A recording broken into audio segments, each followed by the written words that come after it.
met Colonel McKnight about 3.5 months ago, at an event, and he impressed me so much that I thought, well, geez, what a great speaker for the whole idea of building for the next recession, because it does require not just strategy, but mental toughness. And this man, when I read his biography, it's really an amazing testament to what keeping a level head, working under pressure, having strong leadership skills, and actually getting the team to work cohesively as a team, as a family, as one unit.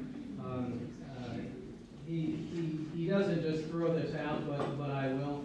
You know, his story, one of the many over his 29 years, was the basis for the Black Hawk Down movie. Okay, so some real hardline combat experience.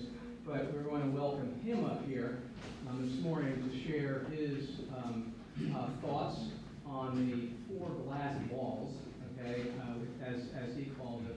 And I encourage you, when you have a chance, when you leave here, go to his website, and I believe I had included that in your pamphlet. So without further ado, I'd like to welcome Colonel Danny R McKnight.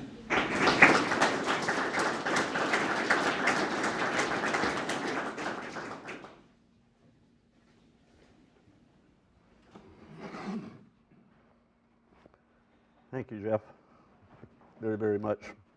Thank you for letting me be here, and even though we couldn't find each other there for a couple of days, you know, but I am thrilled and honored to be here with y'all, and I've read through everything that's there, and I don't know that I really am in the same ballpark with you guys. I think y'all are up here and I'm down here, but I'll talk about my things that I've learned so well from being in the Army for 28.5 years. I will tell you a little bit about my ability to be able to do what I do today. You know, everybody, you know, these days has those little things. This is what I go by. Yep, that's me, okay? When I get something done, it's marked with red, it's done, you know? So that's sort of, I know y'all have all that high technology stuff. I'm just an old Army guy, and I don't have that. But I want to say everything that Jeff has already talked to me about, and I've learned about from spending time with him. And I think this is one of the greatest things that you could possibly do with what he has put together. And I admire each and every one of you with what you do, and I think I've tried to shake a lot of hands and say thank you. But it is my honor and my true privilege to be able to spend time with you. Now, being the old Army guy, I just have to tell you a little bit about my background. And I still kill stuff. It's okay. It was in the way, okay? Anyway, I think those bugs are out, don't you? Oh, yeah. I have to tell you, my 5-year-old granddaughter, she plays t-ball. And she was in the dugout, and that was when the love bugs started coming out. She's in the dugout, and she's trying to catch all the love bugs, you know. I had to tell her, go sit down. You're not supposed to catch the love bugs, you know. But what Jeff has put together, it blows me away. And everything that I've already seen by going through there about what you do. And we're all here, I think, trying to do what I call the hard right thing, because unfortunately I think we sometimes go with the easy wrong, and that's something that I've had to deal with. I went in the Army as a graduate of Florida State University in Tallahassee. I graduated there, and I actually did something that had really never been done before, because when I went through 2 years of junior college in Brevard, and then I went to Florida State for my last 2 years. And I always will remember, you know, the impact that happened when I was at Florida State. I was there as a junior. I went to, see whatever, I wanted to study. I didn't have a clue, I'll be honest. I really didn't have a clue about what I wanted to study. But I saw this thing that said business management. I said, that sounds good. So I think that's what I'll do. So I said, I'm going to be a business management guy. Well, I also looked at these tables just like this, and as you know, from being around colleges and everything, there are so many pamphlets out there, you can't imagine how many of them are there. And so I looked, and I happened to see this thing that said Army ROTC. I said, maybe I should look into this. So I picked it up, and I went home, and my wife and I went through it and everything. And in all honesty, that was wife number 2. But anyway, had to get that out of the way, okay? I got wife number 3 now, and I am in great hands, let me tell you. Don't you worry.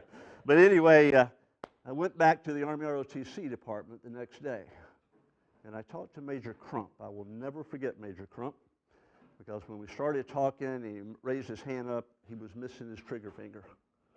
He got his trigger finger shot off in Vietnam. And so that sort of stunned me a little bit. But we started talking, and he said, well, as an incoming freshman, I said, I am not an incoming freshman. He said, you're not? I said, no. I'm an incoming junior. I've already got a 2-year degree out of Brevard Junior College. He says, well, that's going to be a problem. I said, what's the problem? He said, well, to do 4 years of Army ROTC, you have to go freshman, sophomore, junior, senior. He said, you can't do that. I said, no, I can't, since I've already had 2 years. He said, come back and see me tomorrow, and I'll see what we can do. Go back the next day, and he said, this is what we've decided to do. And he said, what we've decided to do is something that's never been done before. I love that right there. I really did, I have to admit. He said, we want you to do 4 years of ROTC in 2 years. You do freshman and sophomore year together, that's easy, no problem. Your senior year, you're going to do junior and senior together, and that's going to be much more challenging. He says, do you want to do it? I said, you got it, I do. So I went through there, and I finished my 4 years, graduated from Tallahassee, Florida State. I still had to go complete an 8-week summer camp at Fort Bragg, North Carolina. I did that, and on on October the 3rd of 1993, that changed my whole life, because 1993 was when I was in Mogadishu, Somalia. And I look back at that and the things that I learned from those great military officers at Florida State University. They changed my life. I didn't know how long I was going to be in the Army, I'll be honest with you. I really didn't. But I went in, I immediately did my thing at Fort Benning. I learned to jump out of perfectly good airplanes. And it is fun most of the time. And then I went through Ranger School. That's a 3-month program. And that was up in Dahlonega, Georgia, one of the phases. I had never seen snow in my life. I spent 3 weeks in snow in Dahlonega, Georgia. So anyway, I did that, and I didn't really know what I was going to do. And they said, well, we got a job for you already back at Fort Benning. I said, that's great. I said, I've already got my orders for Fort Benning. And they said, well, okay. So I got there, and they said, well, we've decided to change what you were going to do. I said, oh, imagine that. So they said, we want you to go to Dahlonega, Georgia, and be a ranger instructor up there. I said, I just left up there in snow, okay? And you want me to go back? They said, yeah, you're going back. That was the beginning of the rest of my life in many, many ways. I was blessed, so blessed. But I was blessed because I had great leaders that I learned from. I really have to say it that way. I was blessed. I went to Korea in 1978. I was a young captain. And I got there, and 3 months after I was there, the general, that was the 2-star general of the 2nd Infantry Division, he had an aide. Every general has an aide, believe me, okay? It's like that's the mother and father, you know? And so the general's aide had to go back home.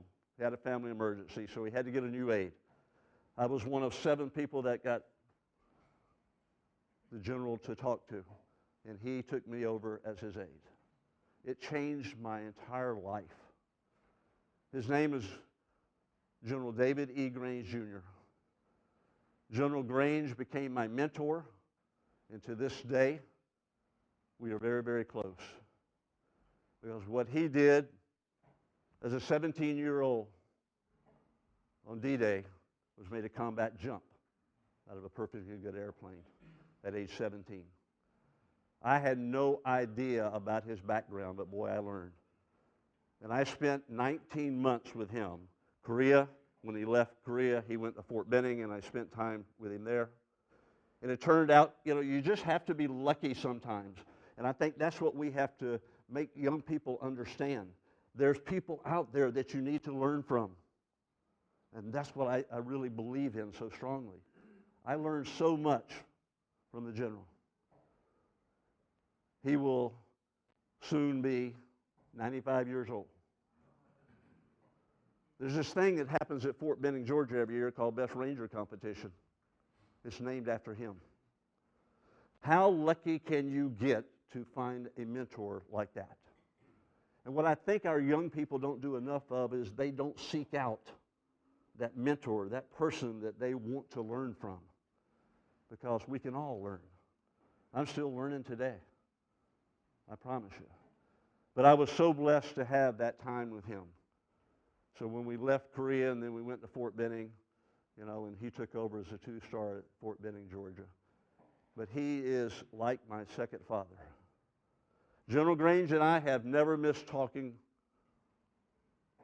with each other with our birthdays. I usually call him, then he talks to me. But there's never been a problem because our birthdays are the same day. Works out well, okay? But he really is. He's a phenomenal leader. That's how I learned. That is exactly how I learned, I'll be honest with you. And then I had the opportunity when I was growing up to play sports. And see, I'm a big believer that we need to have our young people doing something that makes them better people.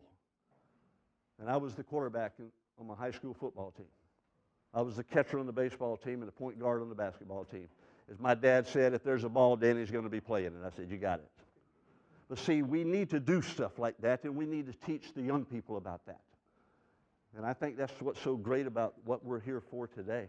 I'm going to be learning from you up till about 11 o'clock, then I got to go, okay? But I just want you all to understand that it's not magic. I've been blessed, and I think we can all learn. So anyway, I sort of looked at it that way, as that's how my life began, in all honesty. Now, I'm going to go ahead and say this so I can get it out of the way. How many people saw the movie Black Hawk Down? Crazy people. How many people read the book Black Hawk Down? I can't read for garbage, can we? Nope, one person. Okay. I read it too, okay, sort of. But I will just say that I think Ridley Scott, Jerry Bruckheimer did a great job with the movie. I really do. I had nothing to do with the input to the movie, zero, okay? I think the book written by Mark Bowden, who's a second cousin to Bobby Bowden, and Coach Bobby Bowden is one of my heroes, to say the least. So all of that sort of caused me to do something that I thought was important. I think Mark Bowden did a great job with the book. The book came out in 1998. The input to the book that I gave was a 0, because I was still in uniform, and I said I'd never talk about anything until I got out. So Mark Bowden and I didn't really meet until 2003, but he did a really good job with the book, and when we talked about it, he said, "You're okay with the book?" I said, "Yeah, I'm okay with the book." He said, "So you don't have any problem?" And I said, "No." I said, "I'm okay with the book, okay? Don't worry." I said, "But Mark, don't worry about it. I'm going to write a book, and I'm going to fill in the blanks where you mess everything up, okay? So don't worry about it." So that was good. Ridley Scott, Jerry Bruckheimer did what they did, and I had no input to the movie either. So in all honesty, the only thing that's really bothered me the most is the guy that portrayed me in the movie, Tom Sizemore. Not my favorite, okay? Not my favorite. Spent too many times having drug problems, you know? Dated Heidi Fleiss too much, you know? Anyway. But Tom Sizemore did portray me. If I had a choice to choose somebody, you know who it would be? A guy named Gary Sinise, one of the great Americans that we all have. A great American that is taking care of our men and women in uniform today, of which he will be doing this Saturday at Westgate, because they have 5,500 family members of soldiers that are going to be there, being taken care of Friday and Saturday. That's what we're supposed to do. We're supposed to reach out and take care of those people, and I'm blessed to get to do that. And it was funny because we were in California one time, my wife and I, and she said, you know, he's coming up and got to get out of the car. I said, yeah, I know. I said, we'll just wait. And we're standing there, and he's talking to people, and he walks up, and Linda says to him, hello. And of course, he spoke to her first before me, all right? And then we started talking a little bit. And Linda said to him, you know, you should have been the one that was portrayed in the movie in Black Hawk Down, not Tom Sizemore. He says, well, you know, I actually auditioned for that. He said, but they told me I was too small. Gary Sinise and I are exactly the same height. The story of my life is Gary Sinise, you know, what can I say? But I'll see him this coming weekend. But what I wanted to tell you was, I always believe there's a rest of the story that we need to share with people. And that's what I want to do. And so I did it, and I wrote a book. I told Mark Bowden he did a great job, and he was happy about that. And I said, but don't worry, I'll make sure I'll send you the first copy so you can read mine then, okay? So I wrote a book called Streets of Mogadishu, Leadership at its Best, Political Correctness at its Worst. I believed it was important to do that. So I did, and it's worked out very well. It's actually gone better than I ever thought it would, because I hand wrote the whole thing. I had a great typist, same one that sleeps with me, so that's good, you know. So, you know, I did that, and then we found a young man that would review it, and he did a great job, and then we started selling books. It has blown me away what people have done with my book. We have went over 40,000 sales of my book. I would have never imagined that in my entire life. I learned to do it because I learned how to do it from people. And so the book came out, and now we're at over 40,000. And what we also created, again, because my wife is much smarter than I am, she says, you know, it's really hard to make $2.05 change when we're in Oregon. People give $20, and I got to get $2.05 change. She says, why don't we do this? Why don't we round it off to $20, and that other $2.05, we do something really good with it, and we have. We created our own Wounded Warrior Fund. We have now went over $8,000 with my little old book to help our wounded warriors. They are the most important people in the world to me, because they're a wounded warrior. They've had a tough time. They really have. And it also gets me because of my 6 guys that died in Mogadishu, Somalia. So anyway, I just wanted to talk about that up front, and I'm sure Jeff's saying I didn't know what he was going to say, you know. But I want to talk about the things that are up here. Okay, which way is this going to go, Jeff? Got it right. All right. And see, I think that, you know, people would look at that and say, well, that's a military thing. It's not really a military thing. Success is a big deal. Success is a big deal. And we all need to do whatever we're going to do, and what we want to do is be as successful as possible. And what we want to do is lead so that those following us will be successful in the future. And so that simple little bullet right there is a big deal. Key values associated with leadership, which I'll talk about a lot of those little things here in this time I've got. And then I'll talk a little bit about Mogadishu, but not a lot. And I will tell you that at any moment, if I say something and you think that it doesn't make sense and you want to raise your hand, you go right ahead. I will answer your questions, okay? I won't lose my place because I don't have one, as you can probably already tell. So it's just the way it is. So, points to consider. And Jeff did a great job of putting this together. I appreciate it very much that we sort of did this a little bit together. And I have always thought doing the right thing was important. I was fortunate growing up the way I did in my family with my 2 brothers and everything, and the 3 of us. So I think my father gave me great guidance along the way, and that was important. I look up there and I see the leadership values, and I'm going to talk a little bit about them in a minute. And loyalty, duty, respect, selfless service, honor, integrity, and personal courage.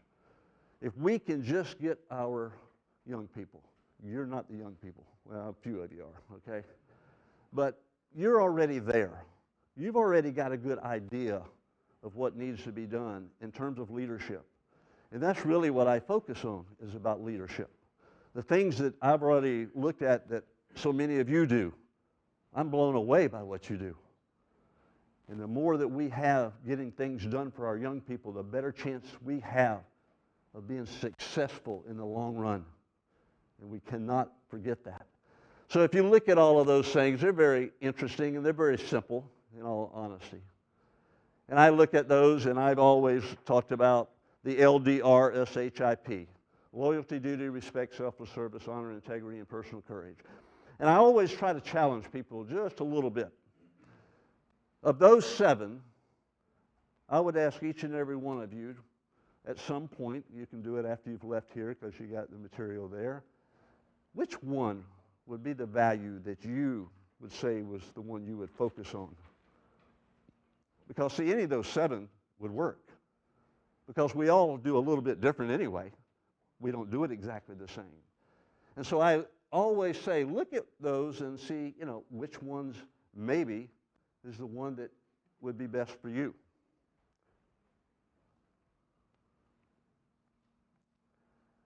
Well, Jeff sort of already said something there, and that was leading, training, maintaining, and caring. Those 4 things are what we have to be able to learn to do. And see, we're sitting here right now, and you don't have to learn to do it. You've already got it. But now the business that you have to do is you have to bring others up so that you, when your time comes that you're going to step aside, you've got to make those young men and women that are out there in this college, in another college, doing something.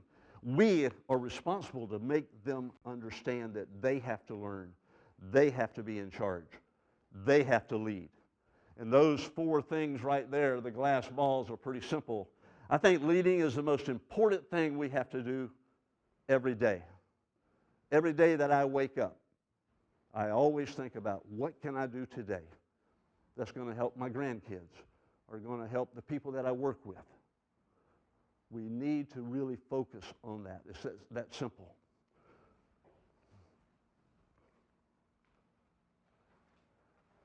That's not me, okay? That was one of my young guys. Leading. Leading is really those simple things right there. The most important thing you can do as a leader is lead by example. Get people to follow you. And that's our responsibility. We need to lead from the front, teaching other young men and women that are going to be in those seats where you're at one day, and we need to make sure they understand that. I think about the idea of two-way communication, and it's pretty simple. We don't even need to go into detail on that. That's pretty simple to do. Respect and dignity. I think respect is one of the most important things in the world, because I think as a leader, you have to understand that you have to earn the respect of the people you're leading. When you have about 975 Rangers that you get the privilege to lead as I did, I always want them to understand that I'm going to earn their respect. Now see, there's two kinds of leaders, good ones and bad ones. That's it. There's no maybes. And what I see on occasion is the bad, unfortunately. I see the leader that wants to be, sort of looked at as, I'm in charge. I've got it all right. And then I had a boss or two like that. Really, in 28 and a half years, I only had two that I didn't like. It was okay. But see, I think what we need to do is earn the respect of the people that we're leading. It's very, very important to do it that way. When we went to Mogadishu, Somalia to do what we did over there, there was something that was very important to me. Every time we went out of where we were at, out in the streets there was one person that always needed to be leading, and it was me. I didn't want to be second I didn't want to be at the rear. I wanted to be up there in the front. Because if I'm going to lead people, that's how I lead. So we have to understand that leading is such a big deal. And it doesn't matter what the profession is.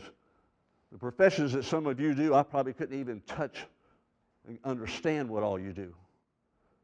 But I know you're going to be presenting and you're going to make other people understand. But leading is something that's so important, and it's not easy. Every day is not a good day. But you still have to be able to lead even on a tough day. I never call it bad. Just on a tough day. So that leading idea is a big deal to me. Respect and dignity. There's too many of those leaders out there that just think that when they walk in the room, everybody's going to respect them automatically. Like I said, I only had 2 bosses like that. All the others really taught me so much. So that's what we need to do.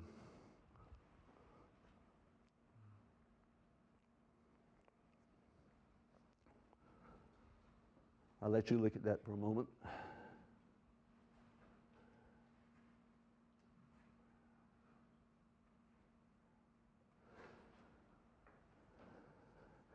I was a gigantic believer in training. I had almost 1,000 soldiers in a Ranger battalion.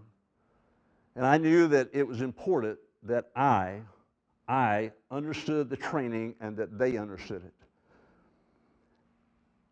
I had a great desire when I took command of 3rd Ranger Battalion, which I have to tell you was one of the toughest things I ever had to do in my life, because I was actually commanding a battalion in the 25th Infantry Division at Schofield Barracks, Hawaii. I'd been to Fort Polk, Louisiana. Anybody ever been to Fort Polk? You don't want to go back, do you? No, I got it. But I was at Fort Polk, Louisiana with a lot of my people, and we were doing some training there. And then we were going to go back to Hawaii, to 25th Infantry Division after our training was finished. And I'll never forget that day, because when we got there and got off the plane, and in those days you could still have family members, waiting on you and stuff, not like it is today.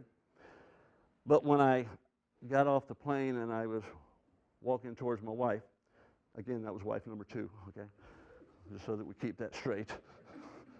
I get confused myself.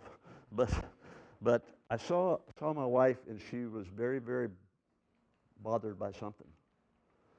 So I walked over to her, and I thought her father, who was elderly and health wasn't good, I thought he might have passed away. And she says, I said, "What's going on?" She says, "You haven't heard?" I said, "I haven't heard what?"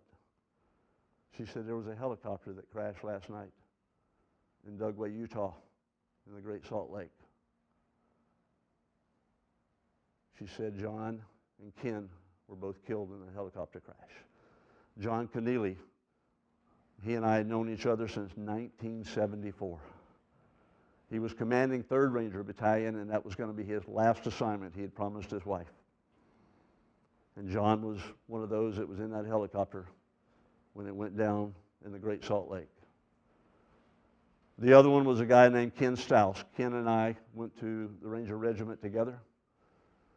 He left after 4 years and went to Hawaii. A year later, I went to Hawaii. And Ken was killed. I knew nothing about it until then. And what happened was they were going across the Great Salt Lake at 3 o'clock in the morning, just normal training. And unfortunately, the pilot got vertigo, and he went down and left. You hit a helicopter in the Great Salt Lake like that, going at the speed they do, it's like hitting concrete. Everybody on that helicopter died, except the pilot. And I promise you, I know him well, and I know he is still struggling probably today, because that's what happens. So anyway, I did, was told that, and I said, okay.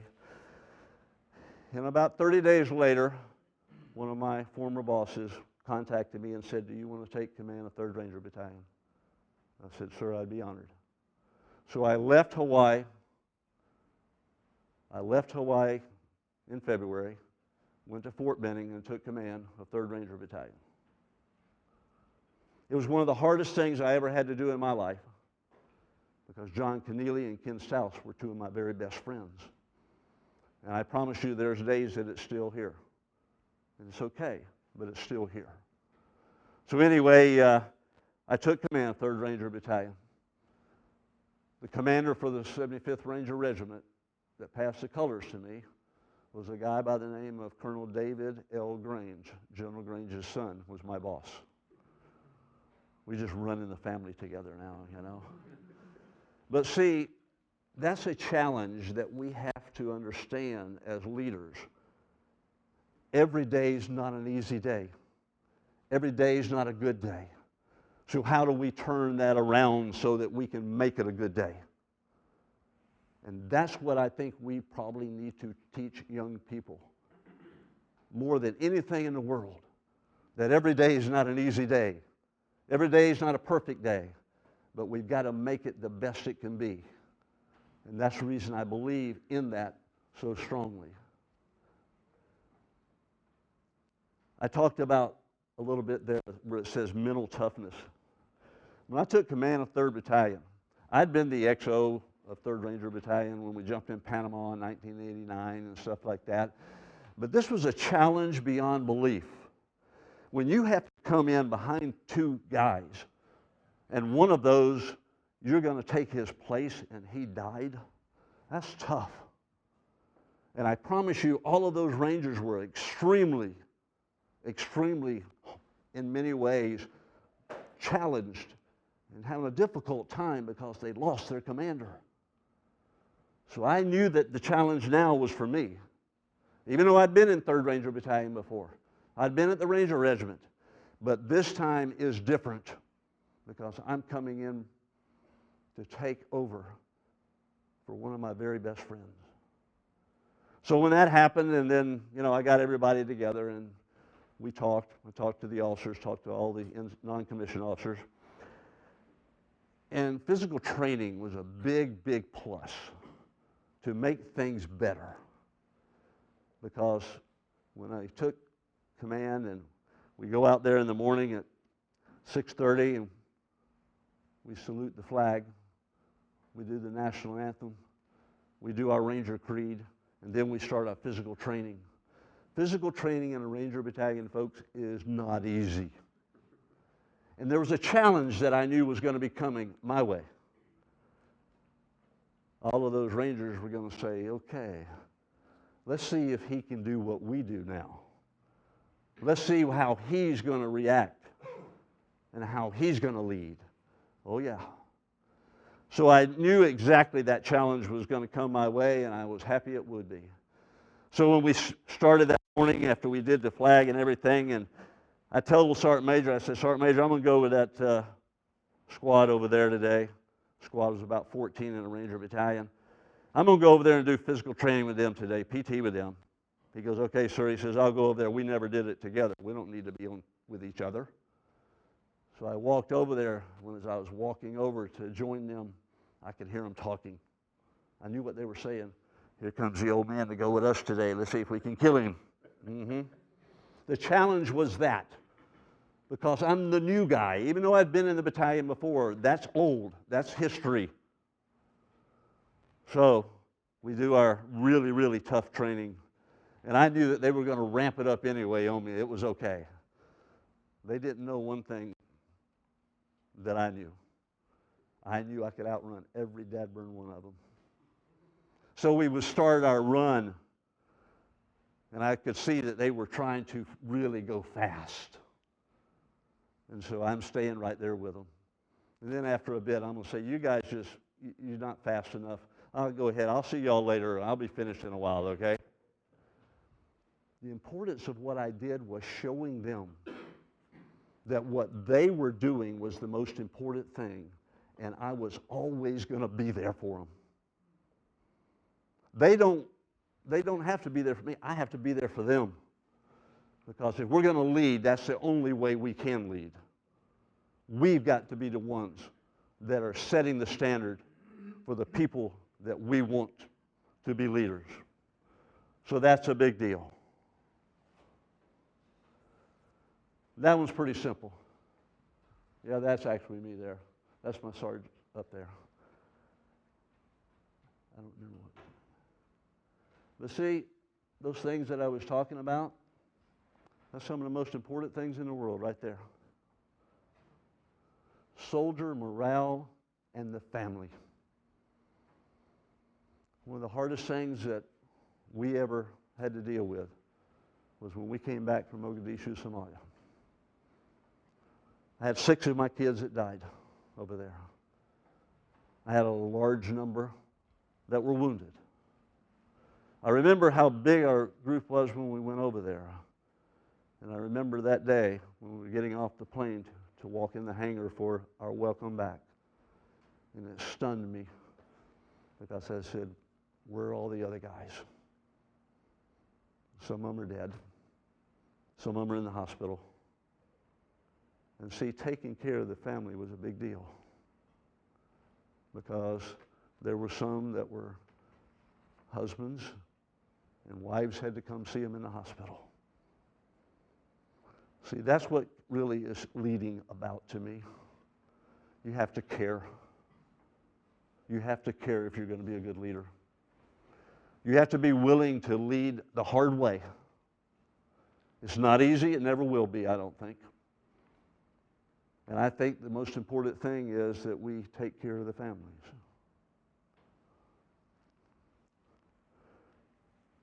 In 1993, and every 5 years since then, my wife and I make our journey to visit the grave sites of my 6 guys. I promised the families that I would do that, and I promised myself I would do that. And people sometimes don't think that's a big deal. It is a big deal. Because they're my kids, they always were, and they always will be. And I think if you're going to be the leader that you want to be, you're going to have to do those kind of things that aren't easy. Because leading's not easy, and sometimes it really is a challenge. There's a young man named Sergeant Dominic Pila, who was one of my guys that got killed over there. The Pilas and I are very, very close. And anytime we go to Vineland, New Jersey, we go see the Pilas. Ben at one time told me, he said, you know, anytime you come into Vineland, you need to come to our house first. I said, well, I'll try to do that. He says, no, I didn't tell you that you were going to try to do it. You are going to do it. And Ben, I said, okay, I'll do my best.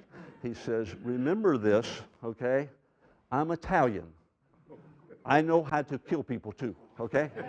I said, Ben, I got it, okay? Well, Sergeant Dominic Pila was one of my favorite people. And I'll never forget the day over there in Mogadishu, Somalia, that he walked over to me. We'd had a promotion ceremony, and he came to me and he said, sir, he said, can I call back home and tell my dad that I got promoted? And I said, well, yeah, but why? He said, well, my dad was in Vietnam. He was a specialist E4. He said, I'm a Sergeant E5. I outrank him now. I said, go call him. And he did. He did. Well, Sergeant Pila is just an amazing young man, the whole family, and we're just part of that family. It's sometimes amazing how stupidity can get in the way. I went to a school board meeting in Vineland, New Jersey, because Jennifer Pila,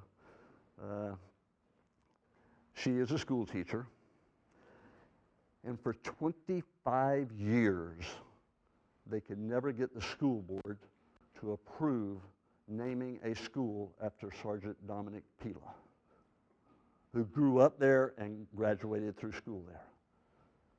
She says, we're going to have a school board meeting in about 2 weeks. Would you mind flying up and speaking? I said, I'll be there. I flew in and went with her to the school board.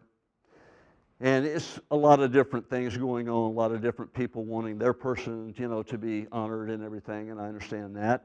And she said, now, you can only speak 3 minutes. I said, Jennifer, I'm going to be last, right? She said, yes. I said, I don't know what 3 minutes is, okay? She said, okay. I spoke 8 minutes, okay? 10 board members up there. When it was all said and done and the voting was done, it was 9 yeses and 1 no. The head of the school board was the one that said no. She was an idiot, okay? I'll be blunt, okay? Very simple. So that was a monumental thing that happened. A month ago, there was a school named after Sergeant Dominic Pila. Brand new school. It's got his name on it now. Over 800 people were in the gymnasium for that event. For Sergeant Pila to finally be honored for what he had done for the community and for his country. I'm a believer that we have to do the hard right thing, not the easy wrong. And that lady who was on the school board then, she now is superintendent of schools or something like that, and she was sitting behind me, and I had to do my best because every time there was something that was done, she never stood up, she never clapped, and the only thing that kept me from hitting her was my wife sitting beside me. She says, "Don't worry, I'll do it later." Okay? But see, I'm a believer that we have to take care of our people in the right way. The Pilas deserve that. Jennifer deserved it. And most importantly, that school deserved to be named Sergeant Dominic Pila there. Folks, that is what is important to me about leading. You've got to make that hard right decision sometimes and hopefully never make the easy wrong. And that's the way I look at it. So I'm sure Jeff's saying, I don't know what he's going to say, when he's going to stop or anything. I'm going to stop pretty quickly here. Who's got a question of me? This is your time too, not just my time. Yes, sir. Regardless of your political affiliation, I feel that there is a crisis of leadership that the country is going in. We need leaders like you to be able to step up. And have you ever considered running for public office? No. I have a wife. I have a wife that if I was to do that, I'd be gone. Well, that's three. But no, I have been asked quite a few times, and it's just not anything that I ever want to do because I don't want to do something that's going to limit me. I want to be able to do the whole spectrum and say, I'm here with you today. I'm here with you today. So think how much I'm getting out of this compared to you. But see, I want us to all be able to try and lead. I really do. Colonel, you shared with me a story about some of the sessions you have at local public schools. And I think there was one occasion where there was I guess a young teenager who was just sitting there indifferent, not engaging, and actually kind of disrupting. I'd like to share how you engage our young people, because that's part of your message, is engaging the young people to do the right thing. And I'm very fortunate because one of the schools in Space Coast High School there in Port St. John, actually my son-in-law is the assistant principal, but I do a lot of classes because the instructor that I do it for periodically, matter of fact, I'll be doing it again next week. I love getting to sit there and have students sitting there and talk to them. And I do it sometimes and it works out really, really easy. And there are those times that it's not so easy.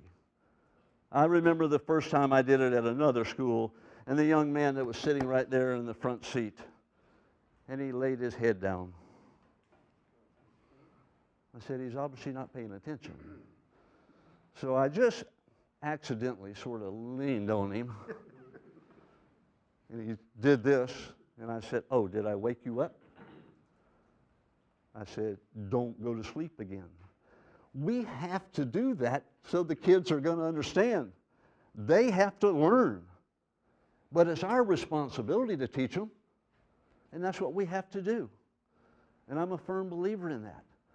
And I know here in a week or so, next week as a matter of fact, I'm going to go to that Space Coast High School again because the teacher there has asked me almost every year to come speak to some of the classes. I have no problem with that.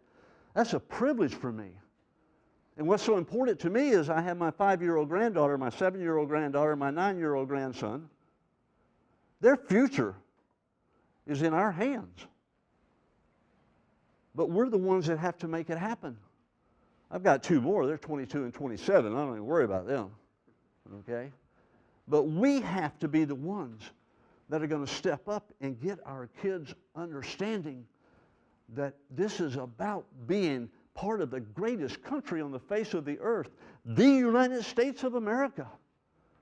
And we have got to get them there. It's our responsibility. We're already there. We're already there, but we've got to make sure we pass that on to them. And I really, really believe that we can do that and will do that, without question. Who else? Yes, sir. I heard you speak about 20 years ago, and you talked about training and preparedness for battle so that it's muscle memory when you get in the situation. Could you talk a little bit about that? About being in the battle and... About the preparation before the battle so you don't have to think about it when you're in the battle. Well, I've been very fortunate to have some of those great leaders I talked about along the way. I'll be honest, Panama to me was easy compared to what Somalia was. I had no idea how challenging that was going to be in Somalia. It was bigger and tougher than anything I'd ever imagined. And I always look back to, the very first night we went out, about 8 days after we were there.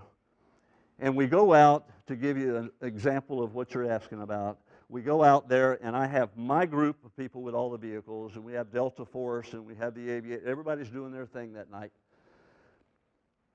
And my guys, this is their first time, and some of them are 18 and 19-year-olds. Never been shot at in their life. They've never shot at anybody. So we're there that night about 3 o'clock in the morning. There's this big hotel up here. The operation we're doing is over here, just away from the hotel a little bit. But my guys are there with guns focused, if we need them. This person appears on the top of this big hotel. And my guys say, "Sir, there's a bad guy up there." I said, "You don't know there's a bad guy." They said, but I said, "Just stay focused, okay?" And then a little bit later, that guy that was up there picked something up beside him and put it on his shoulder. Now, that could be something pretty serious. He could have a weapon. And they said, "Sir, we can get him." I said, "Take it easy." I said, I haven't seen anything yet that makes it critical yet. But you're ready, I know that. He was a Canadian, and he was videoing what was going on. Now, in all honesty, internally I said, "God, I wish he could have shot him." The reason being was the next morning, it was on TV. See, that's the kind of stuff that should never happen. But we did the right thing. He didn't die. But he really harmed us in terms of doing what he did. So see, that's the reason I say, how challenging can it be? That was just the first of 7 operations that we did. And of course, the last one was the worst one for me. We had a few people wounded before, but never had anybody killed until that day on October the 3rd. And I'll remember the day, night we went out, and here are my guys, and they're going to do what they're supposed to do. And I sort of crawl up behind them. And one of them turns around and said, "Sir, what are you doing here?" I said, "Where do you think I'm supposed to be?" I'm a believer that to lead, you lead from the front. You don't lead from anywhere else. And I think if we all have that kind of mentality in our professions, don't lead from the rear, lead from the front. And it doesn't matter whether it's what you do or what I did, leading is the most important thing that we have to do, and it's not easy. Okay? Questions? Yes, sir. To that point, it's curious, why hasn't corporate America done a better job of adopting some of the leadership attributes? I mean, when you served only under two that you would have maybe preferred not to, but the military turns out tremendous leaders. Everything you said, they adopt it, they learn it, they internalize it, and they lead from the front, yet there's a whole different set of rules, it seems, in terms of who gets elevated in this corporate world, and it's a whole different set of attributes that often don't bode well for the organization. What's your sense of that? And see, from the military perspective, I can tell you there is that challenge. There's a challenge that exists that some people aren't going to get promoted to the level they should, and I'm one of them. I retired as a colonel. I mean, I was thrilled, but I never got the opportunity to go to the next level. And a lot of that just simply was because I had two bosses that never liked me and I didn't like them, so, so be it. But see, what we need to do is we need to find a way that we can make sure that people, if we're going to be out there and we're going to have people working for us, we need to get them trained so that they're elevated, so that when you aren't doing it anymore, they're already trained and ready to go. I don't think we do that well, and I think you just said that very clearly. But we have to learn how to do that.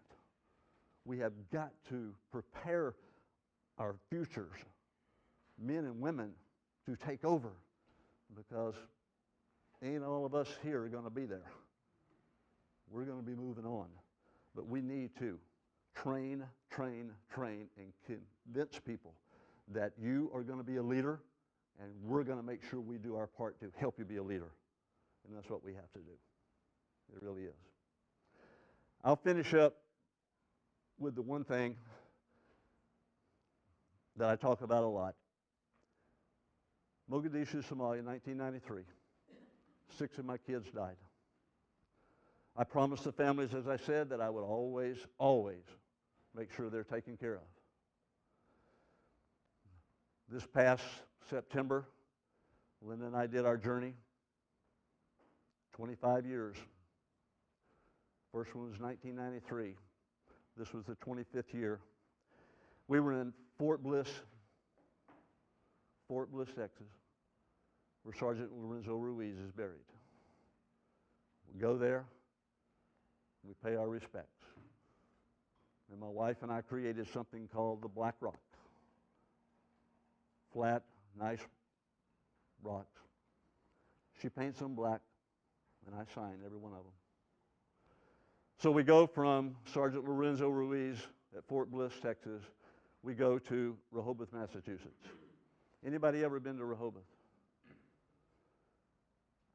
Well, we flew in, and we had to get a rental car there in Boston to go down to Rehoboth. I didn't know there were so many tunnels in Boston that you had to get through, for one thing. We got down there, and it was pouring rain. It was a tough night. We get down there, and Taunton is the main city close to Rehoboth. Police officer sitting there, I said hello to him, and we went to Rehoboth to find the gravesite of James Cavaco. And we couldn't find it because this is a small cemetery, dirt roads, no lights, and everything. It was raining. I went back, and the police officer, and I asked him for a little advice, and he says, yeah, go, that road right there will make it easier for you. I said, okay. So I'm getting in the car, and he comes over, and he says, just a minute. So then about 2 minutes later, he comes, he says, my police chief just talked to me, and he said that I'm going to escort you for the night. So he did. So we went there, we got there, and we were in Rehoboth. We took care of James Cavaco. Then we drove down to get on the other side of New York. I tried to get there as quick as I can. And the next morning we got up and we went to Vineland, New Jersey, and we spent the day with the Pelas. And when we left there, We went to Washington, D.C. I said, this is going to be a tough drive, but it actually turned out to be very nice. The next day, we were at Arlington National Cemetery. 2 of my guys are buried there. Richard Kowalewski, Casey Joyce. There's a Delta guy in between, and people say, well, why is the Delta guy in between your 2 guys? I said, because the Rangers support the Delta guy. It's done intentionally. So we did that, and I actually have 7 others that served with me at a different time, but they were killed in combat, not with me. So then we have 1 more to go after we leave Arlington. And Arlington is one of the most amazing places on the face of the earth, no doubt. Something happened that day that I now get to share with people. We were standing there, Linda and I, and there was a horse-drawn caisson coming by with the flag on top. A lady had walked past us, and then with 2, 3 kids, and she was just walking over there. And I happened to look over there, and her kids were standing just like this. The caisson wasn't her husband, but her husband's there somewhere in Arlington. I said, wow. After that was over, we flew down to Atlanta, then drove to Fort Benning, and I finished number 6, Corporal Jamie Smith, one of my favorite people in the world. He's buried in Fort Benning Cemetery, and 22 yards from where he is buried is where General Hal Moore is buried too. What a great, great compliment that is to our military. A young sergeant named Corporal Jamie Smith and Hal Moore in the same place. That's amazing. I believe that's what we need to do, is always pay our respects. In 5 more years, I'll be doing it again. As long as I can walk, talk, and breathe, that's all that matters. I thank y'all from the bottom of my heart. Thank you. Yes, sir. Thanks, brother. No, okay. All right, you're wonderful.